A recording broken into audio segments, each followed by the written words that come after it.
Sheryl, and I am going to share with you in this video some things that I do as a perfectionist that helps me to still achieve my goals without letting it get in my way. The whole reason why I even have this channel, I make these videos, is because my goal is really to help people like you see the potential that you have inside of yourself. And the way you go about this is by caring for yourself holistically. So you might think dealing with perfectionism is not addressing yourself holistically, but actually it is. The things that you do for your mind, for your body, for your spirit are just as important. They all work together to help you to be the person you were created to be. I get it, because as a person myself that is a perfectionist, that has a type 1, I'm Enneagram 1, I completely get it. I know what it's like to be a perfectionist. That's why I make these videos, because I want to share some tips with you for how you can deal with it, how you can achieve those goals that you have for yourself, and how you can take steps forward without feeling like every step has to be perfect. Now, being a perfectionist isn't all that bad, but I also know that it can be really, really crippling when it gets to the point of slowing you down or not letting you be able to produce things. You never get to the finish line because you're so busy overpicking and overanalyzing the starting line.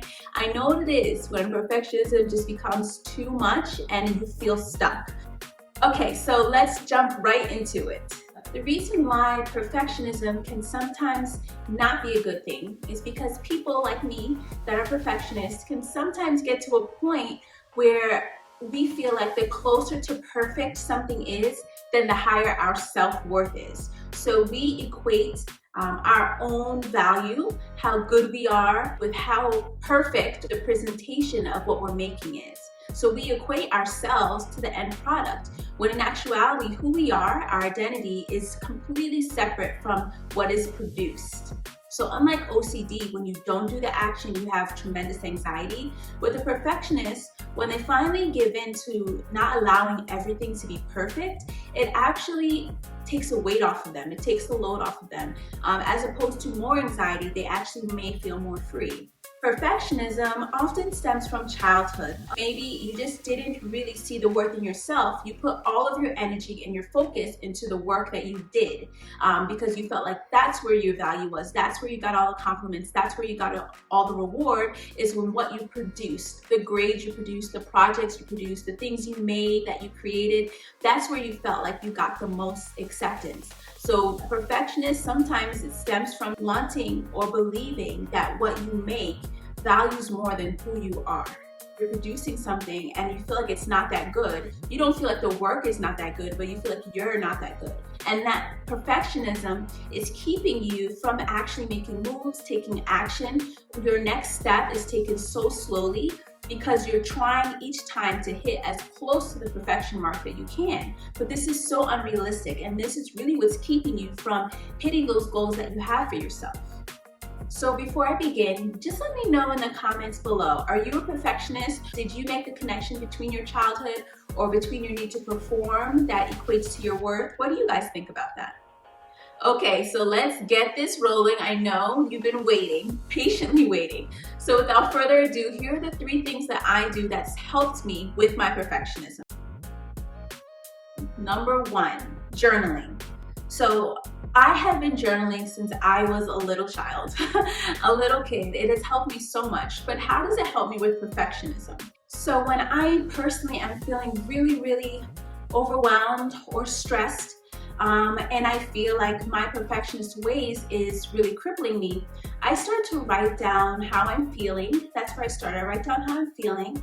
And then journaling helps me to look at my emotions and see the thoughts I'm having, the feelings I'm having, and to identify, this is so difficult for me because I am expecting it to be perfect. Am I doing this because I'm looking for validation from what I produce to say that I'm good?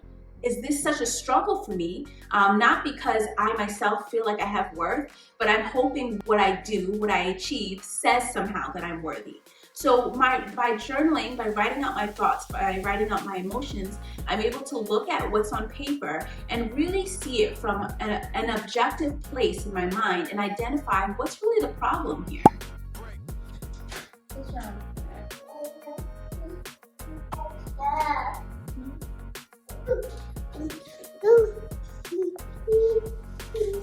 Okay, so in the spirit of not letting this be a perfect video, my son was banging on the door, so I had to let him in. So tip number 2, the second thing that I do that really helps me. Are you talking? Whose video is this? That one? Okay. The second thing that I do that really helps me not to be not to be a perfectionist, because let's get real, but really helps me with my perfectionist ways, and it's something I've actually been doing more recently. I've just started doing this, but it's helped me so much. And that thing is timing myself. Okay, now in the past, I have timed myself, yes. Has it helped me? No. And the reason why is because I would time myself. What's wrong? I would time myself, but when I timed myself, when the timer was up, I would still just give myself more time to finish whatever I was trying to do. Say bye. Bye. Wait. Bye. Bye. Okay, I'm back. As I was saying before, timing myself is a biggie. Now, with timing myself, it definitely can get in the motion where it's almost like hitting the snooze button, where you keep giving yourself more and more tries to get it right. But what I've been doing most recently, what I implemented most recently, is timing myself, and then when the timer goes off, I have to take a few minutes and stop and reevaluate. I have to. So even if I'm close to the end or I'm literally just starting, I have to drop my pencil, close my computer, whatever it is I may be doing, and reevaluate and think. I'm not done. I want it to be done in 30 minutes. I'm not done. It's because I didn't give myself a realistic amount of time. Or am I really being a perfectionist and I nitpicked? Yes, I nitpicked so much that's why I can't make it past the first line. But after my timer is done, I have to reevaluate. I have to stop. I make myself, the timer's done, stop. Sheryl, stop and think, why aren't you done? And most of the times, unfortunately, for me, it's because I was being nitpicky and I was being a perfectionist. But I am someone that would take a whole day to make one Instagram post. I'm not even joking, I mean one post. It would take me all day. So if you think you're a perfectionist, hello, I am your president.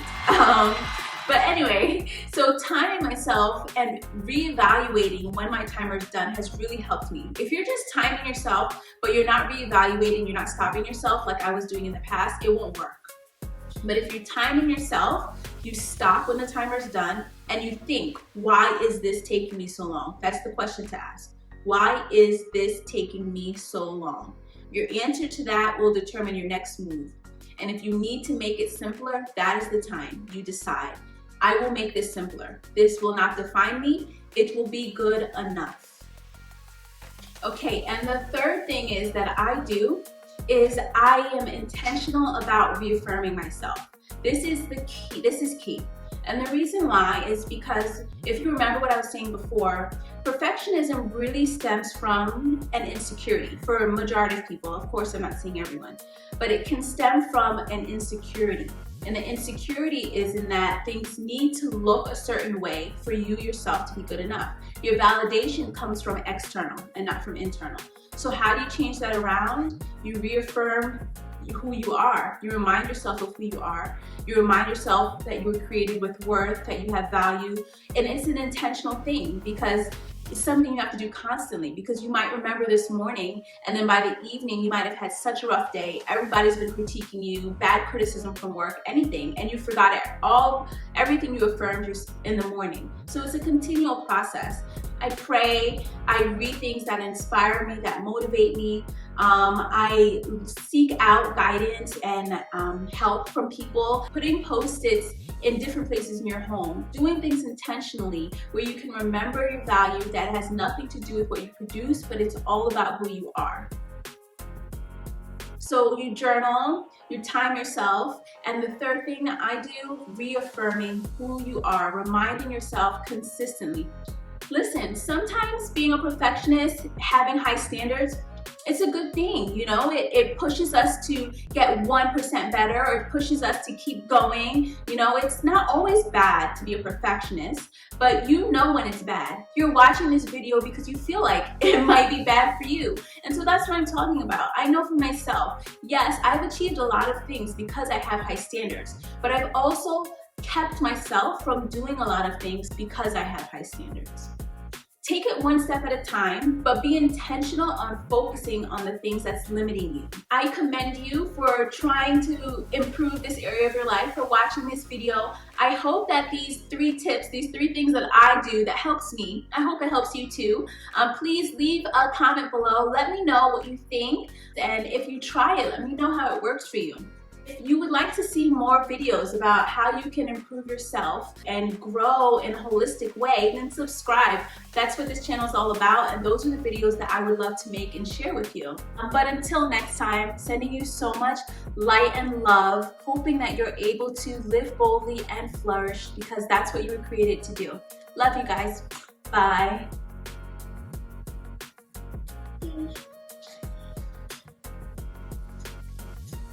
Yes, Suzu? Can I watch on the TV? Yeah. Oh, this is great. Eli, all the way, please.